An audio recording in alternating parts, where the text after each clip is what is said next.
Well, on social media, there seems to be a lot of discussion on the use of teleconverters. Should I buy one? Should I not? Should I use it with a Zoom? Should I not? And today, I'm going to try to help you make a decision.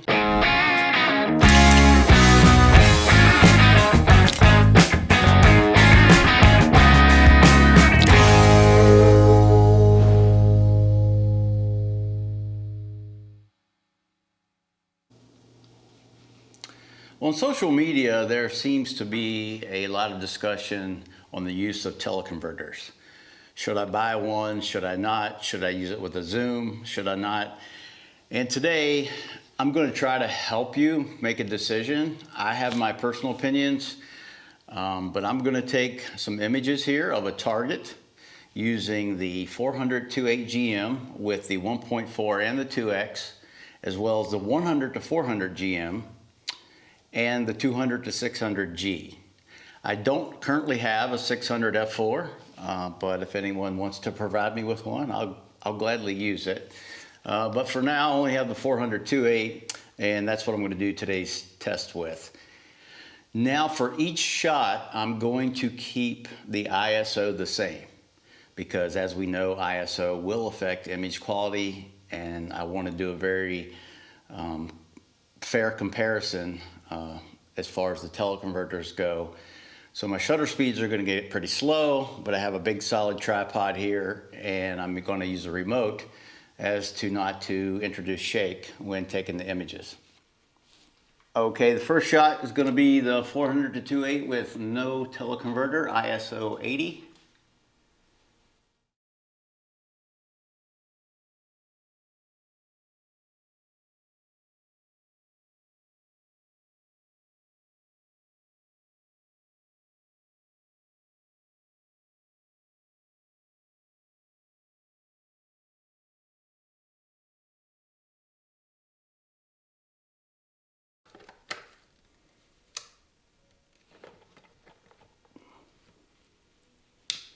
So with the 1.4 teleconverter, you're always going to lose one stop of light. So we are at f4 now because the base wide open ISO of the lens is 2.8, and you will be at 560 millimeters because you can add 160.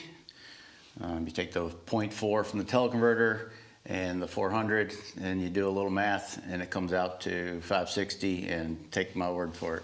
Does not compute.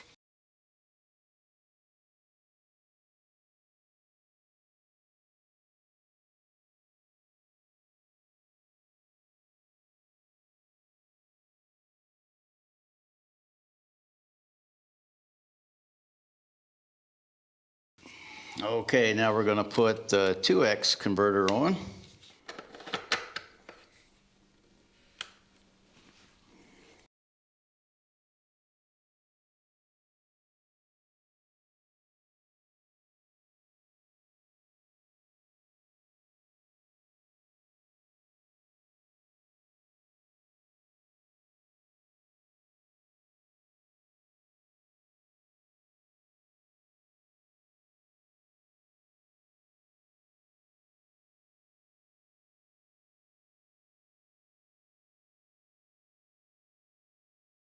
Now I have the 100-400 GM and no teleconverter, and we're at 400 millimeters.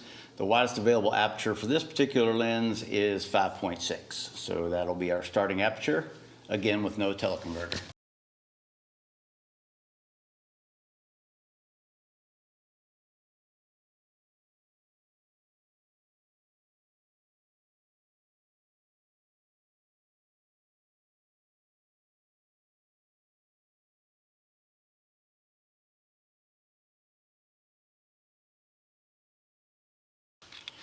Okay, now we have the 1.4 teleconverter on the 100-400 GM.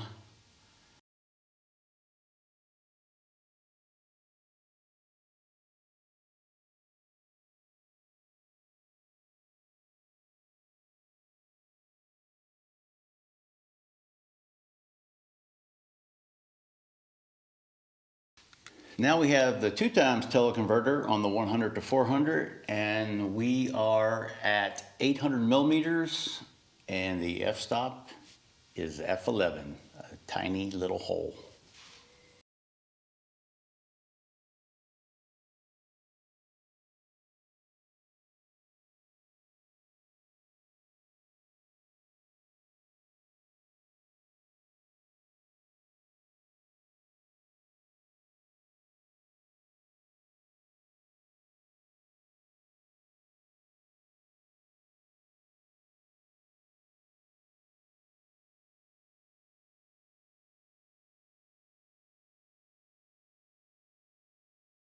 Now I have the 200 to 600G, and the first shot is going to be without the teleconverter.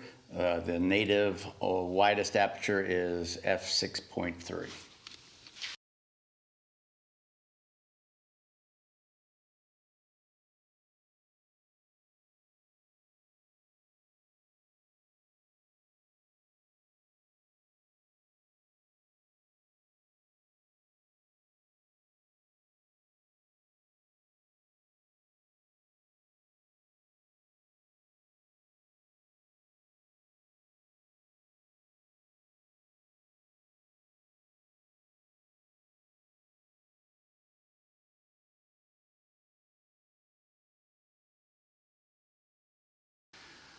Okay, now I have the 2x teleconverter on the 200 to 600, and we are at an aperture of f13 and a whopping 1200 millimeters.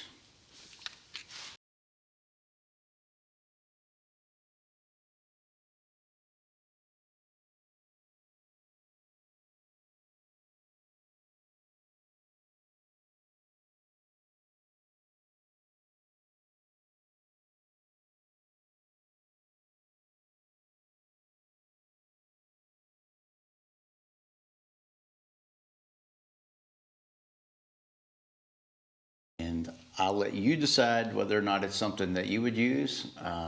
My personal opinion is I would never use the 2x on any of the zooms unless it was simply for capturing video. I do use it for that. I would not use the 2x though on any of the zooms. I would use it on the 400-8 if the light was decent, depending on the scenario. But with the 1.4 on the 400-8, I mean, I can't really see much of a difference at all. I'm sure there is some, but I would not be afraid to use that at all. In fact, I use it quite regularly. I usually don't use the teleconverter when I'm deep in the woods, when the light is low, but most of the time I do have my 1.4 teleconverter on my 400-8. I personally would not even use the 1.4 on either of my zooms, and some may argue with that. I've seen some good images online. However, when you're viewing images on social media, it's a far cry from printing them, let's say, at 30 by 40 to hang in the gallery. So that's where you're really going to see the softness of the teleconverters on the zoom, is when you try to print something large. Now, there may be exceptions. I mean, I know some people are really good at post-processing. There's lots of software out there, and I use a lot of it myself, but that's just personal preference. But anyway, I hope this helps you get a clearer picture of what teleconverters do and how they affect image quality. And again, I was unable to test it on a 600 f4 because I don't have one yet. But hopefully this gives you a very well-rounded picture of how they affect image quality. I know a lot of people use the 70 to 200 with a 1.4, and I know from what I'm hearing that you're getting good results. I'm not sure about the 2x, but anyway, it's up to you individually. I'm basically just giving you the information, and you can decide whether or not it's for you. Well, I hope this video helped you. If you enjoyed it, please give it a thumbs up. It really helps me. Consider subscribing. If you'd like to support the channel, you can do so by buying me a coffee through Ko-fi, which I'll put a link in the description below. And the most important thing, no matter what lens you have, no matter what teleconverter, no matter what camera, go out and have fun and shoot. And the best thing about photography is just enjoying it and not getting too wrapped up in the technical issues. But you know, a lot of us like to see what we're getting into when we make purchases, and hopefully this helps you with that. All right, until next time, you take care. You'll see a lot of going back and forth between combatants